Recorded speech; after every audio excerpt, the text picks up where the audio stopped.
Hey there! Bob from Oregon's Constant Garden. Welcome to the OCGFAM show. You might, ow, you two buddies. I'm wearing some flip flops with black jeans. with black. They're worker pants.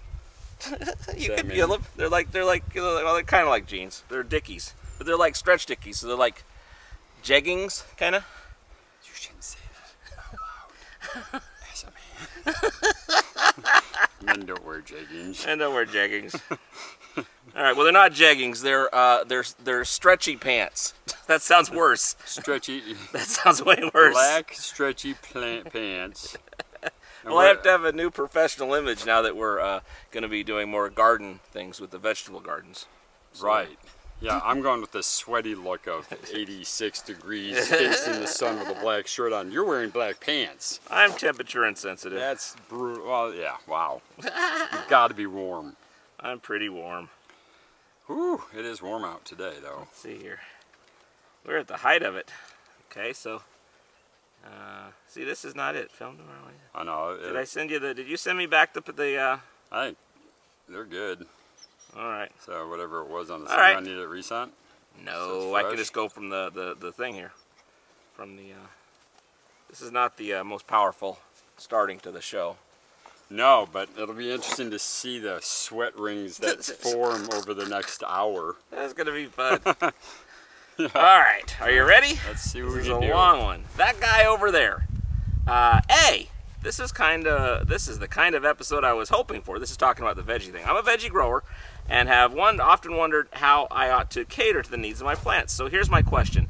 How hard can you push bloom chaos on a tomato plant? And does adding any more chaos per quart to water make it more powerful? I've heard Scott say that you can even spray twice a day on cannabis. So I'm wondering if that would hold true with tomatoes as well. And thanks so much for being a beacon of constant conversation about nectar products. I appreciate the work it takes to produce these videos and the wealth of knowledge you put out there. So he's talking about spraying. You can't do foliar on a tomato, can you? You don't want to. Well, and really, it's more about the foliage of a tomato. Because it's so like felty or not more velvety, of a velvet or a what's that leather? Oh, so suede. Suede. Yeah. And so why? It's because it's sensitive. The droplets of water can often burn. Okay. A lot of times they'll take in so much nutrition, you'll actually put them into either a lockout or some weird deficiency look. So really with tomatoes, you only want to root drench with those. Okay, but they do love to eat, right? Oh, they love eating. And boy, if you give them chaos, just increase your Herculean harvest to make sure that they can support that chaos growth. With tomatoes, they're constantly setting fruit, so they start to bloom now. This is just a volunteer that showed up. This is where my tomatoes were last year, and these are all peppers this year. But this one popped up, and as you can see, they'll just keep producing these tiny So you'll have like 10, 20, 30 tomatoes on there, actually, and still have flowers. stuff coming up. Okay. So to make more flowers, so if you've already set some fruit, and you really want to keep that fruit production going on that tomato throughout the entire season, adding 1 to 2 teaspoons of chaos into a gallon of solution will help promote that redevelopment of flowers, have it continuously put on more fruit. About August, I'd stop using the chaos in the sense of you don't really want it to promote more flowering. Now you just want everything that's on to kind of hurry up, get big, turn red, ripen, and then finish. Would you use any Demeters in this situation? Demeters is always. But more so later on, or just always on? Always, start to finish, really, because of Demeters will bring out the nitrogen in the soil. It'll aid the azose bacteria that's in the soil that's fixing nitrogen in there. Tomatoes really like to grow with nitrogen. They really like to get big. They don't want a whole lot of nitrates, but they sure do like that protein nitrogen that's built into the soil. Chaos helps them get more of it and grow faster. Demeters will help chelate that and make it more available so the plant can grow without just being super stretchy, tons of water. The problem with tomatoes, if you just force a bunch of water in them, you get the split. You get the blossom end rot from calcium deficiency, but more importantly, you start to get the overwater like that guy splits. in 7. 7, the movie. The glutton. The 7 deadly sins guy. Yeah. So, if I was using Herc and Bloom Chaos, could I use just that, or do I need to add some other stuff in there to even this out? You better. They're tomatoes, so they want the nitrogen, the potassium. So you do want to add in a all-purpose. So Gaia or Medusa. I like Medusa in the beginning seasons. It really helps them to get big. Like that bed back there are intended planted tomatoes. Yeah, those are serious. They're up there. This is just a seed that came out of a rotten tomato last year's harvest. So okay. Those I'll feed them Medusa, Gaia, Herculean, and a little bit of Chaos all the way until I start to see fruit. Like that second one, there's already fruit forming down to the bottom. Okay, yeah, So that one I'll start increasing my Herculean. I'll start increasing Gaia, reducing Medusa, but still keeping my Chaos in there. So until about mid-August, I'll always be producing more fruit. So if you were just doing the Herc and the Bloom Chaos, you might accidentally induce deficiencies because you're pushing so hard on other stuff. You're not need getting something. enough potassium, not enough nitrogen, protein. And they'll grow and they'll do just fine, but you'll start to notice, especially peppers, corn, tomatoes, they love broccoli and cucumbers. They need that nitrogen to really get the grow on. And where's that nitrogen coming from? From us, it's the feather proteins, it's the Demeter's calcium chelating it from the soil, the amendment. There's one shot in all the beds, so there is some feather meal in all the beds as well. If you're just way out there on the edge, would you also do the feather meal to push that nitrogen, or would you feel pretty good with? So, what's your tomato recipe if you were just like a tomato? So in a 5-gallon bucket, I'll start with 2 capfuls, and I'm using a quart cap. Sure. Okay. And this is how scientific I get with my garden. 2 capfuls per 5 gallons of the feather meal tea, or Pegasus. I'll do 5 capfuls of Medusa. Okay. I'll do 4 capfuls of Herculean. Okay. 2 to 3, depending on their size and what they're doing. If they're early veg or going into fruit development, I'll put 2 to 3 capfuls of Gaia. Okay. And I'll pH all of that to like 6.2 to 6.4 for the early season while they're growing and putting fruit on. Once they're tall and they've got fruit, and I don't want to put a whole lot more on, I'll increase that to about, 6.6, 6.7. Now I'm just focusing on making the fruit swell but not rip open. Okay. And just putting the meat in that tomato. So if I were doing Bloom Chaos, where would I amend the recipe to that, and when would I do that? Just early on? And would you pretty much all the way until you don't want to see any more flower development. Okay. So like I was showing you here, these little yellow flowers, you don't want a bunch more of these coming out, because once the plant starts setting fruit here, it takes that energy, pulls it from the rest of the development of ripening just to make little tiny green tomatoes you're never going to finish. Never, and they're going to just add weight, and they're just going to take away energy, and so they're trying to ripen, but so are everything else. So I kind of look at my big overall tomato, how it looks, then I'm like, okay, I'm going to stop the nitrogen, I'm going to stop putting in the Chaos, and I'm only going to hit them with the Gaia, the Herc, maybe some Circes, that soluble phosphorus to really get them to finish. And maybe like half cap, quarter cap of the Bloom Chaos. And Demeters through all of it. So about 2 capfuls of Demeters in a 5-gallon bucket for my tomatoes, peppers.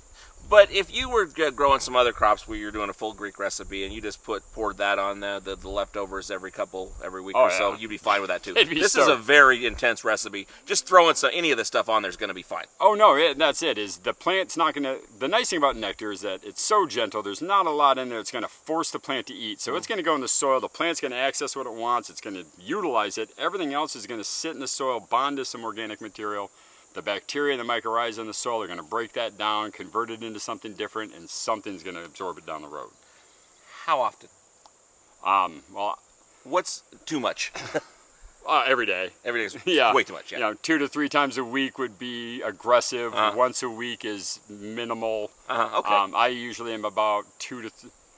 It really like this bed here is brand new number 8 soil that had too high of a pH. Oh, okay. And so I've been fighting this to just keep, so I've been doing a lot of Medusa, a lot of Pegasus. This is some factory second soil. Oh, it's the sweepings, It literally is. It's the stuff we sweep from underneath the machine when we're done so it doesn't go to waste. But I've been pHing that down to about 5.960. Okay. And I've been watering them every 3 to 4 days with it just to get that root zone corrected in the pH, because it's at like 7.9. Oh, I got you. Yeah, but yet they're still growing away. They're fine. Everything's living, but it's not. I mean, these should be like those.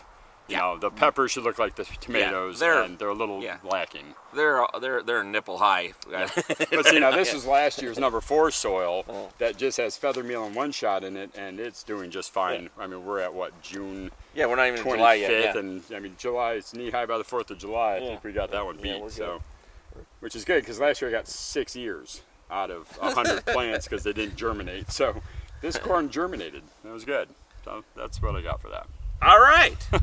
Good answer. Papa Bear's Pepper Channel. And I don't remember. I think this one may have been kind of a comment, but I wanted to put it in here anyway.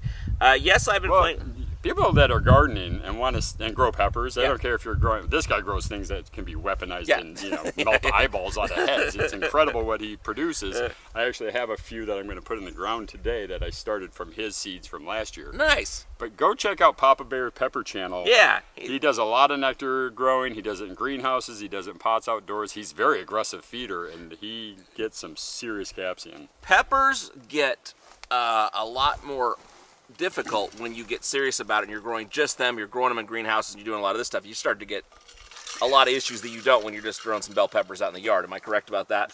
Well, and some of them are so bred and so unique that they have a whole different feeding schedule. So okay. It really depends on the pepper. Yes, I've been playing with the recipe for a while now growing super hots exclusively in my greenhouses, the ones that matter most, and I'm very dialed in, still experimenting with things, but Scott's almost 100% right, almost, because greenhouses create plants that rival synthetics. They're monsters. However, I believe that heat is intensified as well as the flavor. So it's not a question. I just thought, it's the peppers that he's really doing a lot with this, and there's a lot you can do with peppers. Oh, and he's been dialing this in. I mean, this is an engineer. This guy's an actual. You should watch his show too. Yeah, he's an intelligent human being that really knows what he's doing, and he's been diving into the nectar, and he's got a whole following of nectar heads that follow him. But he's not wrong. The greenhouse with peppers, most of my crops here would not do well in the greenhouse. Broccoli would bolt, lettuce would bolt, celery would be mad, the garlic would, but peppers, tomatoes, cucumbers in a hothouse, you're going to grow huge animals. And with that intensity of the light, the intensity of the calcium making the plants more active, and the active ingredient of these plants being amplified by the molecules of the calcium. These little bastards eat my strawberries, see them? You're just waiting for that net to go up. Hey guys, nothing. No, just nothing to see here. Oh, look, there's one. He might be doing a good thing. He's eating worms off my tail. Nice. Oh, okay. They're eating leaf hoppers. That's okay. That's okay. Are those hummingbirds or just finches. little birds, right? Finches. Oh, okay. Yeah. But that white thing right there, okay, Cannabis people, that white moth, that you see that means now this weekend I have to foliar feed some BT on my cannabis plants. Okay. Because that moth is looking for that plant to lay eggs on. Oh, and then by the time my bud is about that big, and I go, oh yeah, look at all that purple, and I rip the purple out, that little baby is going to be about that big eating the inside of that flower. BT right now, when I come out here with my BT, Bacillus thuringiensis, it's a caterpillar killer. I know it's not a question. Yeah. No, this is great. This is great. This is what this show's about. Yeah. That BT is non-selective, so every butterfly, moth, and flying creature that comes across that stuff, it will harm them. Yeah, not good. So I don't care if my tomatoes get a hornworm on them, I'll pick the hornworm off. Sure. Celery I'm not concerned about, but if I spray everything in my garden and I get these swallowtails coming through or all these different types of butterflies that we have, I'm killing them all just because that one white moth flew by my cannabis plant. Okay. So I'll only treat my cannabis plant. I'll treat them 2 times, once this weekend and probably follow up in another 10 days. And that will make sure I do not get the worms from the buds. So, and you're not doing this early or late. You're out here just in your garden. You're like, oh, there's that little mother. Oh, yeah. And you're like, and then that's what you're doing. That white one is the one, at least in the Pacific Northwest, that white one gives us the bud worm that will always rot at the end of the season. Like, oh, I got the worm. Well, it's right there. It's June 29th. It just flew by. It's the first one I've seen, so I'll be BTing this weekend. All right. So, yeah, I was just also going to say about Papa Bear Pepper, is that a lot of these guys that are doing this high-end stuff in that field are secretive. And so he's throwing it out there that I think it's a nifty thing. Jeez. Well, you know Greg Gibson, the nectar rep that was doing the East Coast. He was a Maine grower for a long time. Love the guy. He's down in Florida working with hot pepper growers exclusively now. And his guy's starting to get on nectar, and they're starting to show the production of that. But You got to pay for his advice. We'll see, but it's getting fun to watch. It's the Florida Hot Pepper Group that you can go join and look at all the competition down there. Nice. That bastard. He's just Now he's on the broccoli. He's just all over the place. Luckily, they don't harm broccoli as much. All right. Okay, good answer. David McColchak. Remember Kolchak, the Night Stalker? That was a good show. Doesn't matter. No. On the Mystery Theater. It was Mystery Macmillan and Wife, and then it was Columbo, and then it was all these different shows. It was on Thursdays, maybe. The Mystery Science Theater 3000 guys? No. This was like in the 70s, and they do. I was 9. So Columbo didn't want to do. Peter Falk didn't want to do a show every week, and so he said, "Go find 3-4 other shows to be on the same thing." So, hey Bob, I don't really want to be on a show every week. Go find 3 or 4 other shows to be on. Whatever happened to the car guy? that's exactly what happened. I know. You need to put more of those out. All right, we'll do more of those. All right, I think people like them. Hi, Bob. For my veggie garden, especially peppers, tomatoes, and cucumbers, would you think Medusa, Gaia, Zeus, and Herc would be okay to use? So not just with obviously those would probably be okay. Is there anything you would take out of there or add in there? So Medusa, Gaia, would you use both Medusa and Gaia? Yeah. On your tomatoes, peppers, the whole thing? And then for ease and Spartan, and because right now that's the kit for gardeners. Is you buy the Spartan kit, it's covering the majority of the bases, and really Olympus up put that in. Sure, there. absolutely, yeah. No, that is my go-to in my garden, those 4, with the addition of Demeters. For some things, I use Pegasus, and the Athenas I use a lot of because I want that protein in the soil. So. And if you had the Zeus, you'd use it, but if you didn't have the Zeus, you might skip it. Yeah, I've got. But you get a quart of Zeus with that kit, and then Zeus will last you a long time at 1 teaspoon per gallon. Won't hurt a thing. Great product to use all the time. Okay. So, Southwest Hessian. A few tablespoons of one shot every 3 to 4 months, and some Medusas and Gaia every 6 weeks. My lemon and avocado trees won't stop putting on new growth. For next viewer questions episode, I heard Scott mention Harpin proteins in an old Green Room Live, and was wondering how to incorporate it into Nectar Grow. We love you, and we'll see you tomorrow. So Harpin proteins, what is that? I don't know what that is. I don't know. I had a head injury. No, I'm just kidding. That was pre the tree.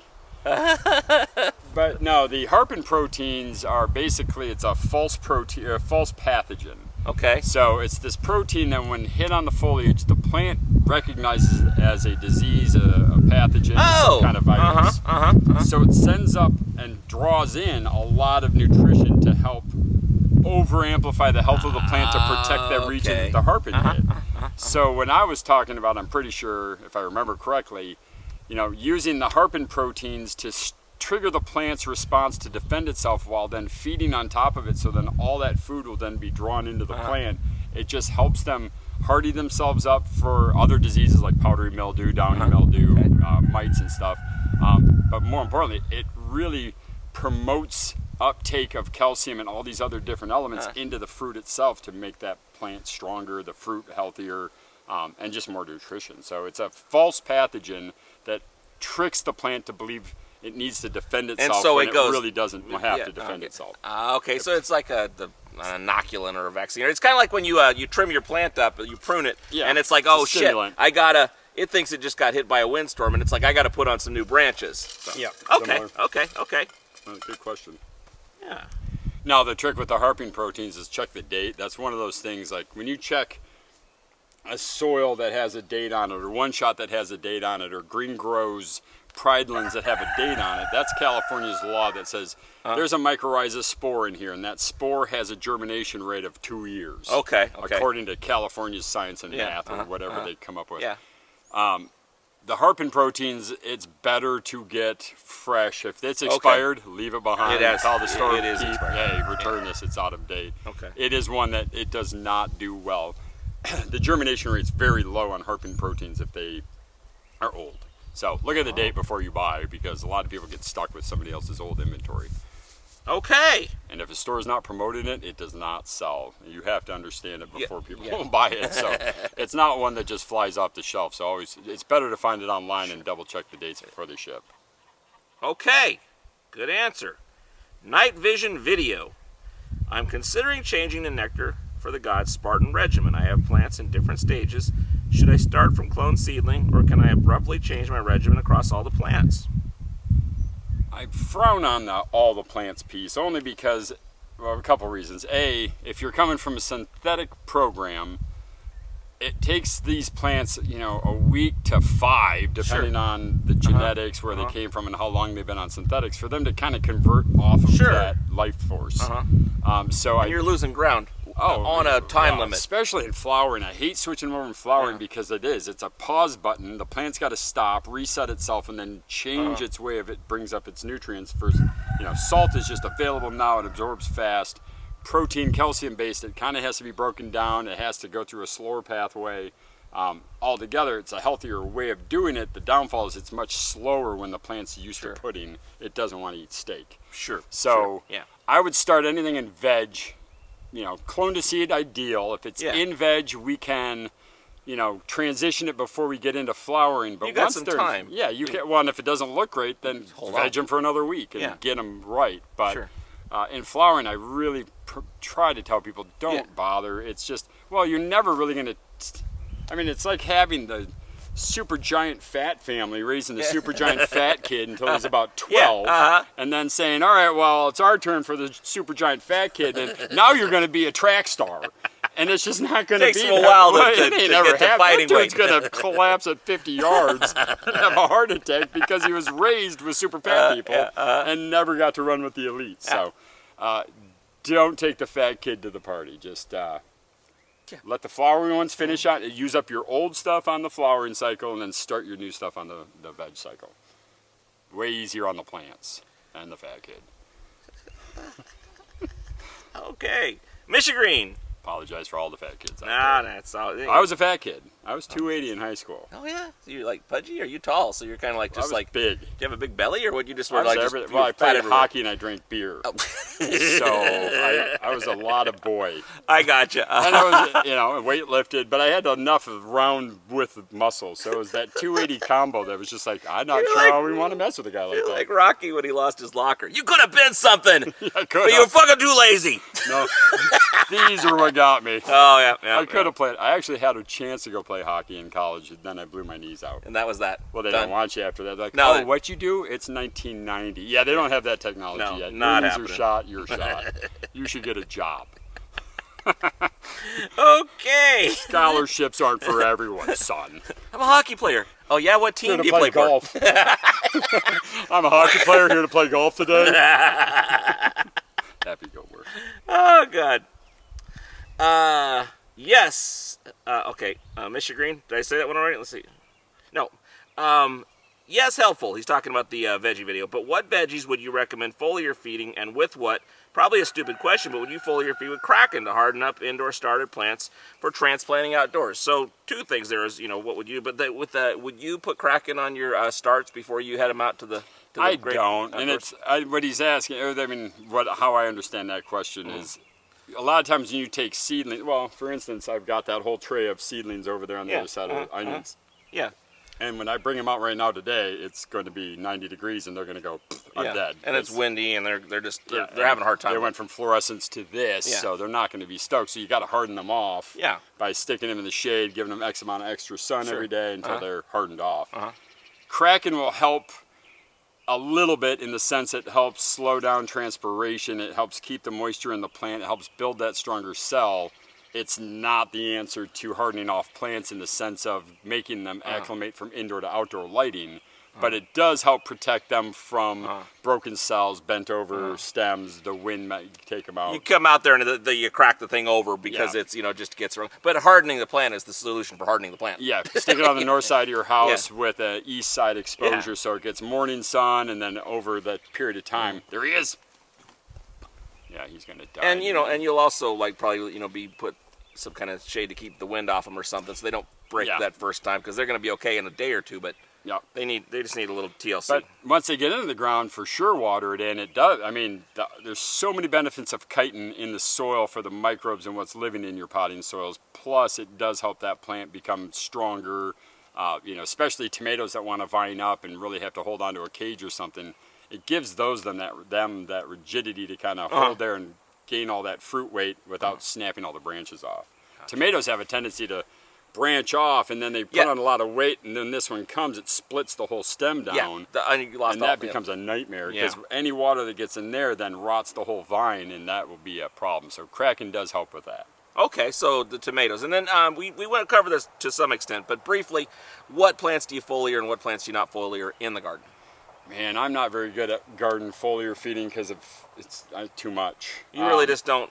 It's not peppers are about it for me, because I want like the extra flower sets, and with chaos, I mean, because you can foliar feed a pepper. Oh, more they're so very much like cannabis. I mean, they want to be fed all the time in the soil. They love foliar feeding. I mean, Papa Bear's been working on a Poseidonzyme, full power mix to promote his flowering sites with some chaos. I just foliar feed them with nitrogen and amino acids, and then once they start looking great, then I start hitting them with chaos to produce more fruit. So anything that you don't foliar feed, I mean the zucchinis and your that kind of stuff, the velvety stuff and the squashy stuff. Yeah, vines and tomatoes, absolutely not. You will cause more problems than you're going to benefit them. But everything else, like broccoli, I just don't see the point. It'd be a pain in the butt. Yeah, and it's just not gonna. So you would focus on your root feeding. Root feeding. Okay, okay. Good answer. Good answer. ZKDK, what's your opinion on roly-polies? Friend or foe? They look like some shady characters to me. They keep creeping around my house, around the base of my plants. Before we talk about this, I'm laying in bed with the missus, and I feel something kind of like, you kind of like flick at yourself. I got my phone. We're sitting there. I'm sitting on bed. Flick at myself. Earwig falls on the. Have you seen the videos where the woman's like laying there and they pour peroxide in her ear and they go and they come running out of her ear? I seriously consider not sleeping in the bed that night, but what I did is I just put my headphones in. Yeah. And then put the phone here on full to amplify it. I'm going to radiate you out of here, asshole. The radiation from this is going to kill you. It's going to get you. It's going to get at least the exit light in your ear. Well, I don't think it got in my ear. I was awake. I was sure. You're awake at that time. End of conversation. Roly-polies. They're composters. They're generally good animal creatures. We're talking about the little guy. We're talking the armadillos without tails. Yeah, okay. Yep, they roll up in a little ball. There is a name for them, but I like them as roly-polies. Way better name. Yeah, they're shady looking, but in all reality, they're pretty good at decomposing stuff, or breaking down decomposing stuff. So, just briefly in the garden, what are the good bugs, the bad bugs, and the bugs that you have to actually deal with? Just vegetable garden? Yeah, vegetable garden. Well, it's going to be regional. So, I gotcha. Yeah, I mean, up here in the Pacific Northwest, that little bastard that keeps flying around teasing me, so white moth going to die today. And I'm usually a live and let live kind of guy, except for them. Yeah. Cucumber beetles here are terrible. They not only devastate cucumbers, but they like to take out a lot of things. They like to suck just right above where the fruit is going and suck the life out of it before it can develop. So they're like, they look like, well, you can look them up, cucumber beetle, but they're all yellow they look like a ladybug, a little bit elongated and yellow with black spots. I've seen those. Yep, they're dicks. So, those are my least favorite for my pests. You get mites, but very rarely. You'll usually see them on, some of the tomatoes and squash. But because of the fresh air out here, they don't harbor well, so they don't take off. Caterpillars are the number one in my vegetable garden. You can even see. So you have the big stuff like caterpillars, snails, slugs, those kinds of things. Yeah, you can see our outdoor pests far greater than indoor pests. We've created these nightmares with, micro mites and root aphids and you have such a problem before you can even identify it because you can't see the pest indoors. Those don't thrive as well in an outdoor setting, and really it's because this soil has so many living organisms in there, even the little tiny microbes or bacteria or whatever, spider mites, they got to outcompete a ton of compost life. And so they just don't thrive as well in an outdoor garden setting. Now, if you're in the Midwest, you've got crickets, locusts, you've got, gophers, moles. I mean, that's, all my beds are lined with double hardware cloth. Okay. Double chicken fencing. So, I mean, not only is it the small chicken fence, but it's doubled up, so you can't, so snakes can't get through it. Because I used to have these beds that were 30 inches deep. And so I could stand up and garden. And it was great. except for I forgot to put the fabric down below. And the moles all thought, right. hey, oh, worse. They were like using it as an elevator to go 3 feet off the ground, eat everything in the box, and then go back down and go to the next bed. So I'm like, I went to raised beds trying to get away from them, and what they do is they use them as an elevator. So every one of these beds is double lined with chicken fence and hardware cloth, so just nothing's going to get through it. Physical barriers are the you main. can feel the all Yeah, no, I along can see. these. Yeah, there's no joke. Yeah, They're everywhere. Yeah. So yeah. All right. Okay. Guy Bryson. I think we've heard from him a bunch of times before. Hey, Bob, do you guys have a vegetable chart? No. Is Not there yet. such a thing as a vegetable chart? Or I mean, because I was thinking about this because the chart we have now for cannabis is like this, this XY axis kind of situation. I think you just need some like guidelines. That's what I'm doing right now. And Okay. so we're going to have a whole video series that I've been working on and will Okay. continue to work on. That's just feeding the basic 4, looking at the plant, going, hey, this plant is nitrogen hungry. And because I know, I mean, Yeah. you can go out to any garden center and get a planting guide. Yeah. And the planting guide will say, carrots, on these dates, they like nitrogen, phosphorus, and calcium. Yeah. And you can break it down all the way. You can kind of translate that over. And I do, and Yeah. I'll sit out in my garden with a 5-gallon bucket, and I'll look at my garden and go, okay, broccoli's a little peaked, I need my cucumbers to rock, and I need my peppers to jump. So Yeah. today I'm going to make up this batch. Okay. So what I'm working on is making a sheet that, not a recipe or a schedule, because Yeah, a primer. my yard to your yard's yeah. a different schedule. A philosophy or a system, kind of. Yeah, literally. Yeah. If you've got a peaked looking cucucumber, feed it this recipe. Okay. Or Sounds they awesome. prefer a 1-2-3 method of these products in a ratio. So I've been working, and it's the delivery. Cannabis is so much easier because it's cannabis. Yeah. There's one. I can go in the room. I can Sure. feed it this. Yeah. It's in 6 week of bloom. We know it's an 8-week variety. Yeah. This tomato can literally grow for 2 years if the sun's right. Yeah. So there is no what week of the flowering are you Yeah, in. it's It's just literally what this plant is looks it like. Where is froze it at? yet? So I'm working on creating something, and OCGFAM will start having these QR codes that will just show you the basic 4, how to mix up foods for tomatoes, how to mix up food for peppers, how to mix up, and then why I'm mixing up those foods for those crops. Okay. So people can see, all right, well, I see that plant's a little yellow. I see those leaves are a little cupping. I see his reaction because I can't. Okay.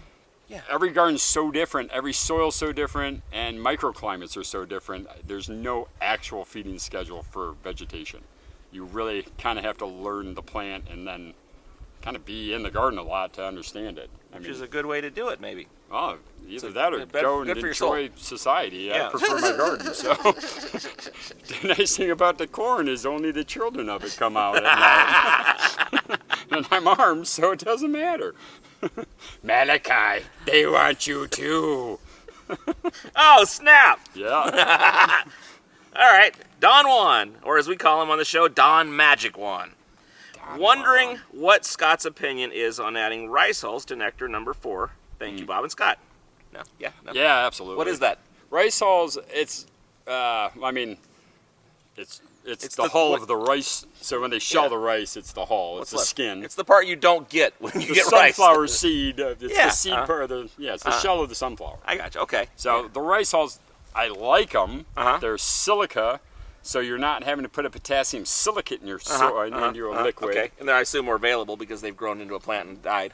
Yeah, and they're decomposing. So if you put that, a lot of people mix that with worm castings and a bokashi, add the rice hulls in, mix that all together, and throw it in the top few inches of the soil. Some will mix the rice hulls completely throughout their soil. What it's really doing is it aids in drainage. It's a nice natural drainage field because it is a harder shell. But more importantly, as it's breaking down, it's literally pure plant silicates. And so instead of paying a bunch of money for very cheap potassium silicate, Sure. the rice hulls are great. We've thought about, we've like priced it out, we've quoted it out. The rice hull people are very proud now that they have an out for their waste product. They're like, yeah, we can. Oh, this yeah. is $4,000 a ton. You're like, it's your waste product, no, so I don't I'm not understand doing that. No, we couldn't pencil it in to put in. We wanted to put it in our potting mixes. We do put it in a couple people's custom farm mixes because of that reason, but the cost effectiveness for an already kind of expensive soil, then adding that to add the expense was just going to put it out of the market. But Don, if you've got it and get it. It's a good product. It does work well. So in the Bokashi's breaking this down, would you SLF maybe or something when you're doing this? Is it going to break down over weeks and months, or is it going to break down over days? It'll take a cycle or 3. This isn't like you do it on your tea day. This is like you do this and you put it in there. It's an amendment. So you add it in like drainage. You add it in as an actual amendment. Okay. Dude, okay. Don't eat the cart. What? East Bay J. I remember hearing Scott say that he pHs the water prior to adding nectar products, then adjusts the pH again after adding nectar. Can you guys go over that again? I'm not sure what this was in relation to. I don't remember ever saying that. Yeah, no, it doesn't sound like you. I'm always the mix all your foods up, then adjust your pH, because then you're not playing this back and forth game with acids and bases back and forth. So there is a situation where you have water that's so wildly out of whack that you would do the pH down to kind of cook it off a little bit and then use that water. A new water to use, because that's not a good solution for long term. And I've had a couple of customers just recently coming. I have one guy right now that's battling a really bad acid situation in the soil, and in talking to him on the phone, his deal was his water starts at 7.6, so he pHs that down to 6. Sure.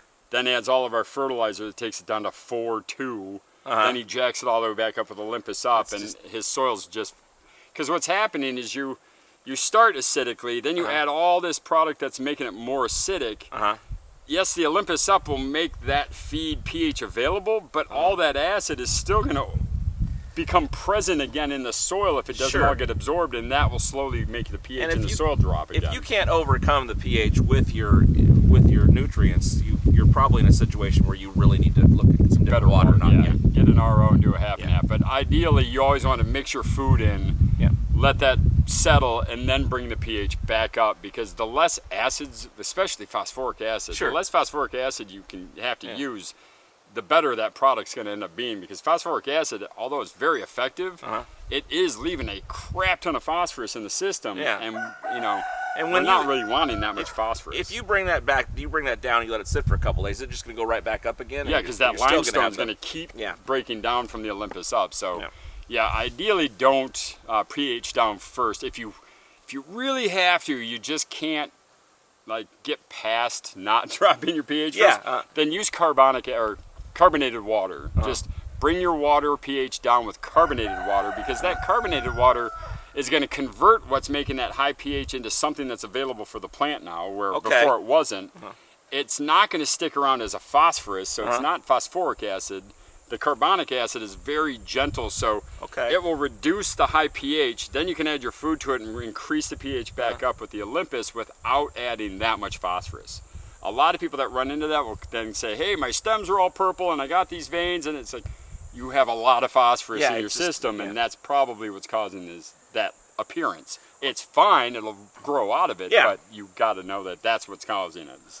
Okay, I got a big bucket of water. I carbonated water in there to bring that down. Do I use that right now? Do I use that tomorrow? 3 days from now? What's the timeline on that? Right then. Yeah, because it's reacted. Get in there, let the plant suck up what you've reacted, and then anything that happens beyond there will react in the soil. Okay, and it's more buffered there to where it's not as big. Okay. Well, you got all that earth versus this little gallon. Of water, Okay. Chris Rasmussen. Hi, Scott and Bob. I'm running some gelato early veg in number 4 soil, now in a 2-gallon square pot. The girls look fine if you're trying to stretch. Intermodal growth on tight indica strains. There's a comment there that I'm missing. The girls look fine if you're trying to stretch intermodal growth on tight indica strains. What is the best procedure? Water and BK, Foliar, Pegasus. Thank you for all your info. So Foliar and. You're trying to stretch. He wants to stretch, or he is stretching? The girls look fine if you're trying to stretch. I'm not sure what he's saying here. So if they're stretching and you want them to sit down, then you want a foliar feed Chaos and foliar feed foliar feed Chaos, foliar feed Pegasus. Is there any reason you would want to stretch it out? A lot of people want to stretch it right before they go into flowering, so the little compact plant will start to get legs, and then the fruit will develop and then kind of catch.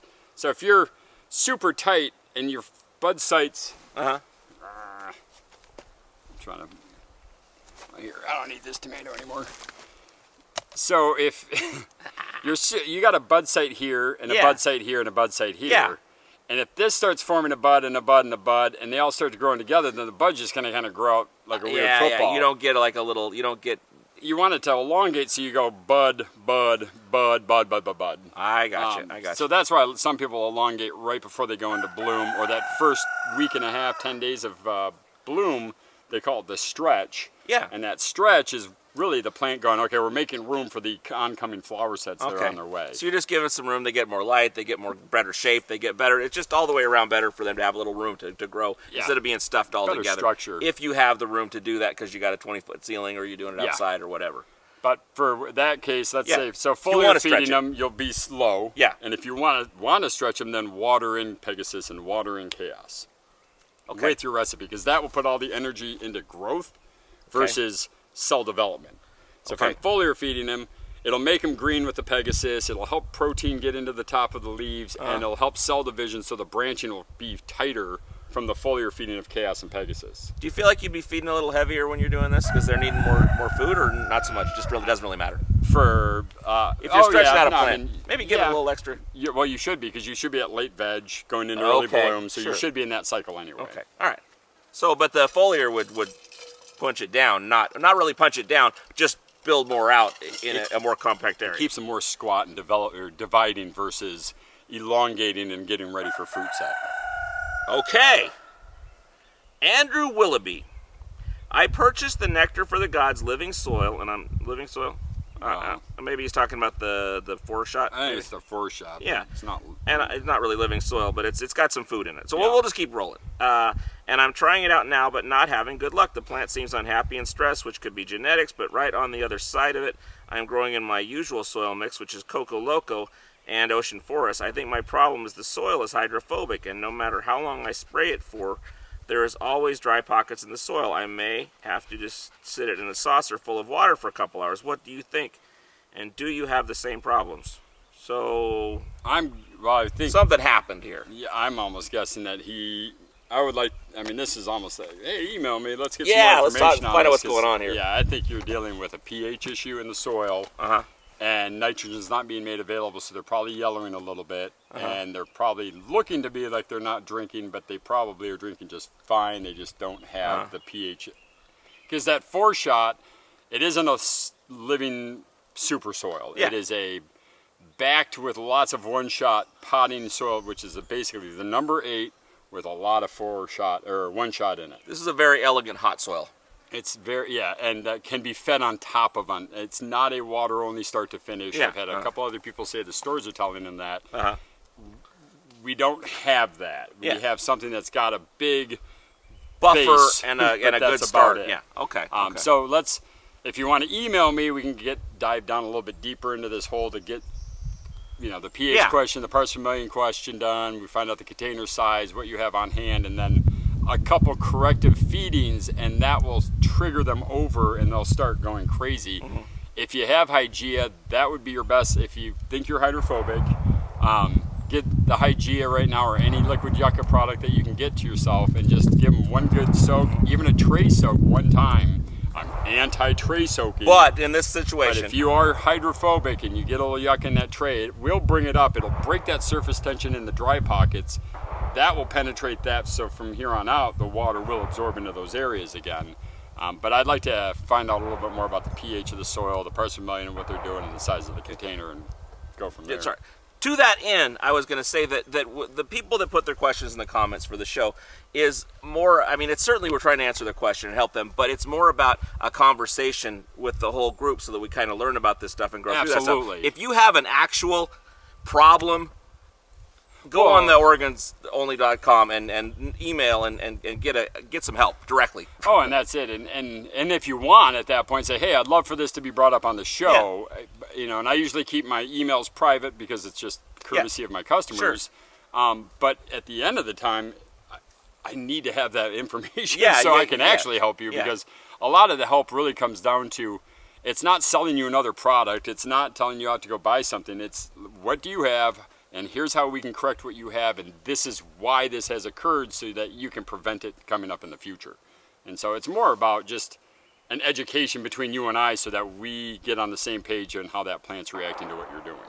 Because a lot of people just get mad because they're used to this, and I've been running this type of soil with this 3-part nutrient, and I've always done so awesome, and then I turn to your stuff and it's crap because I don't understand it. And well, that makes a lot of sense. So it is crap because you don't. And this isn't the last question. This is just in general. I get it a lot. Absolutely. So if you had, well, I had one guy just yesterday, and he doesn't watch my show because he's a very bitter man.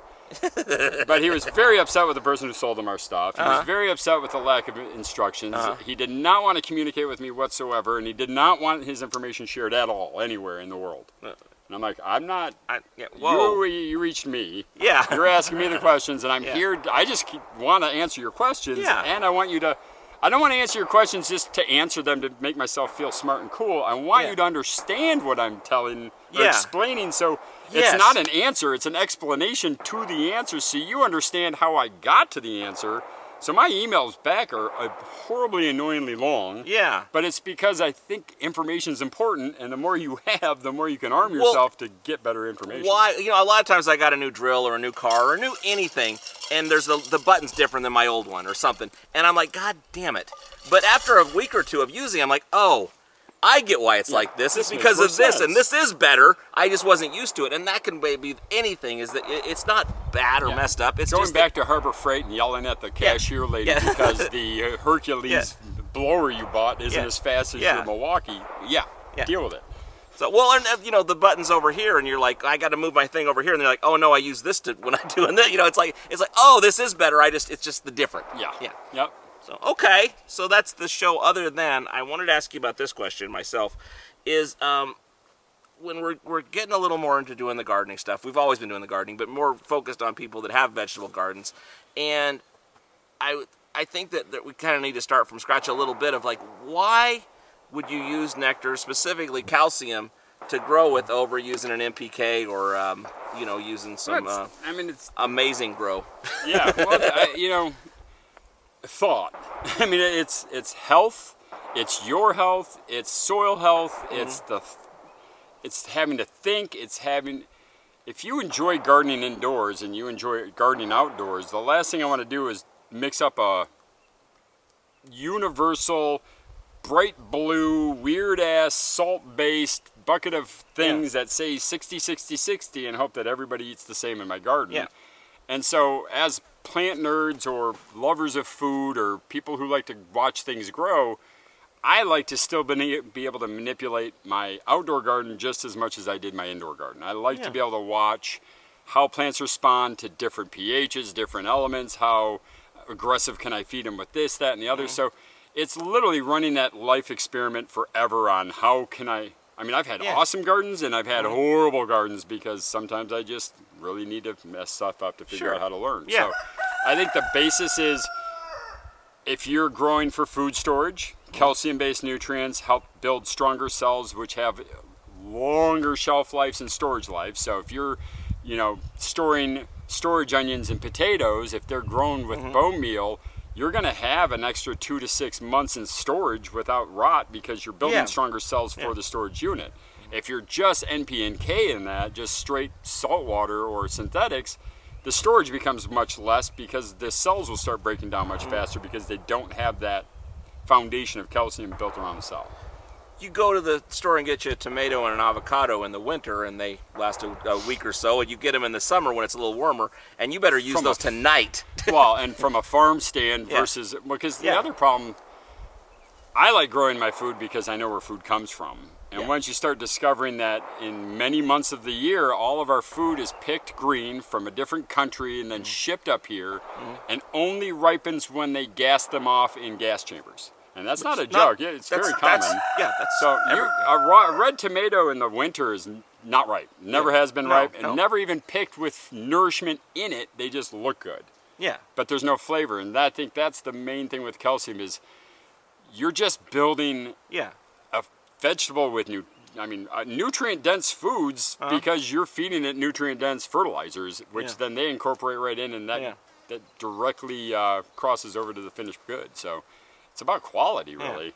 I mean, it'd be really easy to get a hose and sprayer of Miracle-Gro and just sit out here and spray everything. And it everything looks would be huge and looks great. And from the road, people are like, Joanne's such a your great garden's gardener. beautiful. But nobody would steal my tomatoes then. Yeah. Nobody would want a cucumber if they tasted like the Yeah. leaf. If it didn't taste like cucumber but just foliage, nobody's going to eat that. So Yeah. I grow stuff that my neighbors want to steal because I grow it better than my neighbors. It may not be 40 feet tall, but boy, is it putting on the fruit. So calcium is very important. And for a lot of these crops, peppers, tomatoes, pumpkins, squash, zucchinis, they all are susceptible to the blossom end rot. And tomatoes specifically, everybody's had a rotten bottom tomato. Yeah. And that's literally from that scenario where that little yellow flower, When it broke off, Okay, I'll just grab one real quick. awesome.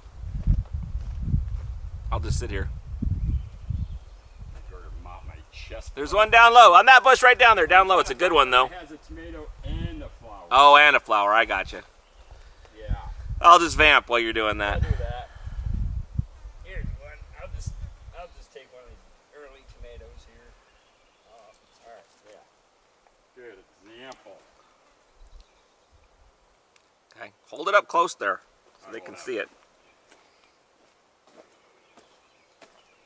So you see this?